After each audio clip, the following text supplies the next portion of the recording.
Baik, Assalamualaikum warahmatullahi wabarakatuh. Perkenalkan, nama saya Morita dari jurusan Matematika angkatan 2024. Di sini saya akan menjelaskan soal Alpro soalnya itu program pangkat. Kita lanjut ke deskripsi program. Masuk ke fungsi bilangan pangkat dengan parameter n dengan tipe data integer. Jika n sama dengan 1, maka return 1 atau kembalikan nilai 1.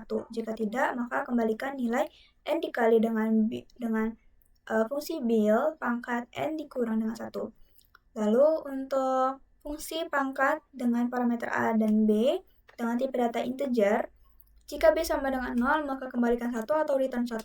Jika tidak, maka akan return atau kembalikan a dikali dengan pangkat a, b, min 1.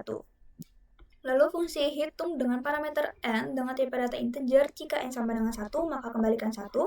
Jika tidak, maka panggil fungsi hitung bilangan pangkat n untuk mendapatkan n faktorialnya atau pangkat faktorialnya ini, dan hitung pangkat n, n faktorial ini sebagai bilangan berpangkatnya. Lalu tambahkan hasil tersebut dengan fungsi hitung n-1. Fungsi hitung n-1 ini merupakan fungsi yang dimana akan menghitung jumlah deretnya. Kita langsung ke fungsi main. Kita deklarasikan variabel n dengan tipe data integer, lalu menunggu input untuk disimpan ke variabel n, lalu panggil fungsi hitung n, dan simpan hasilnya ke variabel hasil. Lalu program mencetak nilai hasilnya dan selesai. Untuk pseudocode-nya, deklarasikan variabel n dan juga hasil dengan tipe data integer, lalu menunggu input nilai n. Setelah itu, panggil fungsi hitung n, lalu hasilnya akan disimpan di variabel hasil. Setelah itu, cetak nilai dari variabel hasil. Setelah itu selesai. Lanjut ke fungsi selanjutnya. Deklarasikan variabel n dengan tipe data integer, lalu cek jika n sama dengan 1, maka return 1. Jika tidak, maka return n dikali bilangan pangkat dengan parameter n min 1. Setelah itu lanjut ke fungsi selanjutnya, deklarasikan variabel a dan b dengan tipe data integer. Jika b sama dengan 0, maka return 1. Jika tidak, maka a dikali dengan fungsi pangkat dengan parameter a, b min 1. Lanjut ke fungsi selanjutnya, deklarasikan variabel n dengan tipe data integer, lalu cek jika n sama dengan 1, maka return 1. Jika tidak, maka panggil fungsi pangkat dengan parameter n, lalu panggil lagi fungsi bilangan pangkat dengan parameter n, lalu ditambah dengan hasil dari fungsi hitung dengan parameter n-1. Setelah itu flowchart-nya. Untuk fungsi main, kita mulai dengan menginput nilai n. Setelah itu, panggil fungsi hitung n, lalu simpan hasilnya di variabel hasil. Setelah itu, cetak nilai dari hasil tersebut.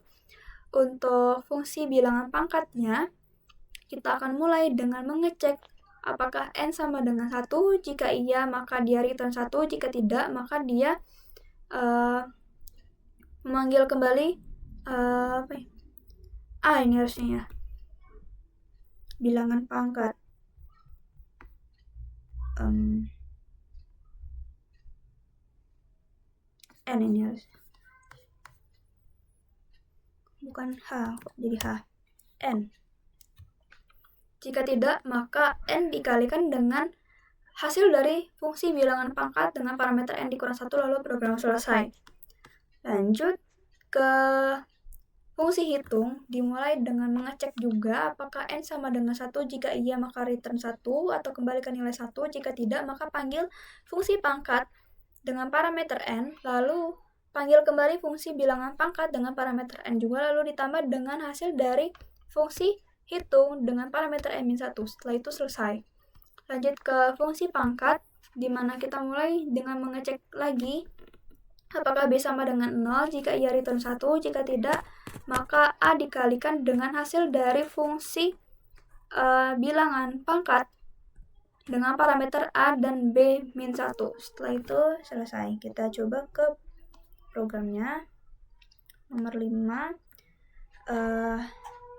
Oke, di sini ada keterangannya. Ini untuk menghitung a faktorial ini kan inputnya outputnya itu berupa bilangan dipangkatkan dengan bilangan itu sendiri lalu difaktorial.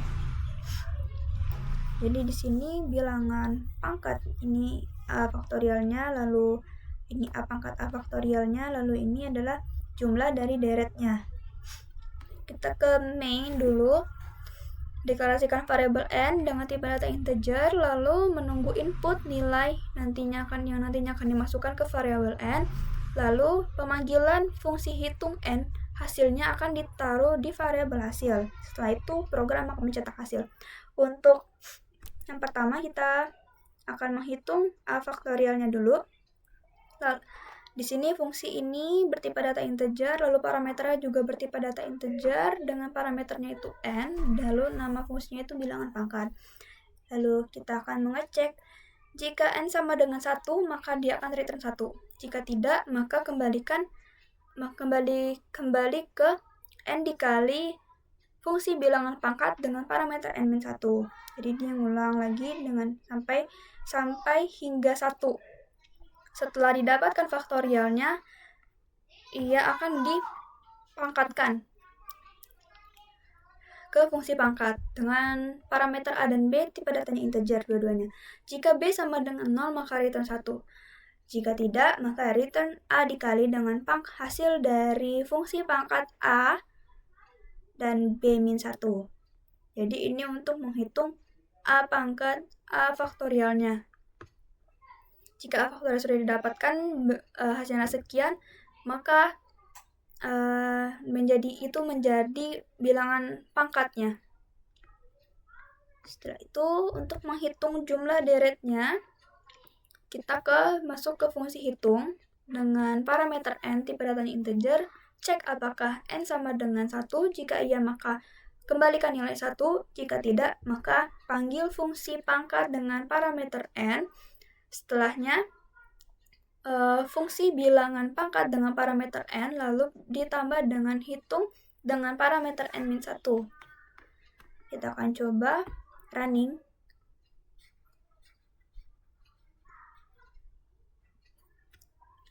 Misalnya banyaknya deret itu 2, maka hasilnya itu 5. Jadi dia 2 pangkat 2 faktorial ditambah dengan 1 pangkat 1 faktorial. Hasilnya itu 5. Kita coba lagi. Misalnya 3. Kayak 3, 7, 3, 4 besar juga nilainya. Jadi dia itu 3 pangkat 3 faktorial ditambah dengan 2 pangkat 2 faktorial ditambah dengan 1 pangkat 1 faktorial.